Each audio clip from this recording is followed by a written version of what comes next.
रवी राणांच्या युवा स्वाभिमान पक्ष हा सगळ्यात मोठा पक्ष या ठिकाणी ठरलेला आहे। भाजप नंतर रवी राणांचा पक्ष या ठिकाणी मोठा ठरलेला आहे। भाजपला 25 तर रवी राणांच्या पक्षाला 16 जागा या ठिकाणी मिळाल्या आहेत। तर या ठिकाणी सगळेच स्वतंत्र लढत होते।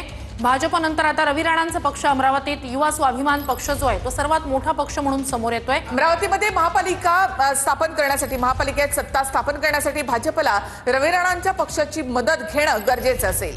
खरं तर ते आधी एकत्रितपणे लढत होते, मात्र काही वादानंतर स्वतंत्रपणे लढण्याचा निर्णय त्यांनी घेण्यात आला आणि मग आता भाजप सगळ्यात मोठा पक्ष अमरावतीतला 25, रवी राणांचा पक्ष त्या खालोखाली। अमरावतीमध्ये ठाकरेंच्या शिवसेनेला मात्र धक्का बसलेला आहे।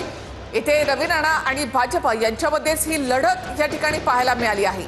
तर मुंबईमधलं चित्र आपण पाहतो तर मुंबईमध्ये भाजप 96, शिवसेना 26, मनसे 8, ठाकरे 61, भाजप आणि शिंदे म्हणून 122 तर ठाकरे बंधू 69 वर आहेत।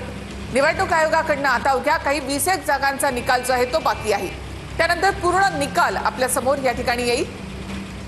निवडणूक आयोगाकडनं जी आकडेवारी दिली जाते, जे विजयी घोषित केले जात आहेत तर ते आपण पाहतो। अहिल्यानगरमध्ये भाजप आणि राष्ट्रवादी या ठिकाणी 25 आणि 27 वर, शिंदेच्या शिवसेनेला अहिल्यानगरमध्ये 10 जागा मिळाल्यात। मविया आणि मनसेला एकत्रितपणे 3 जागांची या ठिकाणी आघाडी आहे। तर पुण्यामध्ये भाजपचा सगळ्यात मोठा विजय पूर्ण भाजपनं पुणे ताब्यात घेतलं। 115 जागांवर भाजप, शिवसेना 1 जागेवर। तर 16 जागी काँग्रेस, ठाकरेंची शिवसेना 1 जागी आघाडीवर आहे। चंद्रपूरमध्ये काँग्रेसचं ठरलं, वंचितसह ठाकरेंना सोबत घेऊन चंद्रपूरमध्ये सत्ता स्थापन केली जाणार आहे। काँग्रेस 30, ठाकरे 6 आणि वंचितचे 2 उमेदवार असं सत्तेचं समीकरण आहे। चंद्रपूरमध्ये महत्त्वाची ही अपडेट। तर मुंबईत प्रभाग 95 मध्ये ठाकरेंच्या सेनेचे हरीश शास्त्री आघाडीवर आहेत। तर प्रभाग 24 मध्ये भाजपच्या स्वाती जयस्वाल या विजयी झाल्या आहेत। तर मुंबईत प्रभाग 95 मध्ये ठाकरेंच्या सेनेचे हरीश शास्त्री आघाडीवर आहेत। मुंबई प्रभाग 24 मध्ये भाजपच्या स्वाती जयस्वाल या विजयी झालेल्या आहेत। निवडणूक आयोगाकडनं आता हे जाहीर केलं जात आहे। तर हे आकडे त्यामुळे आता बदलत आहेत।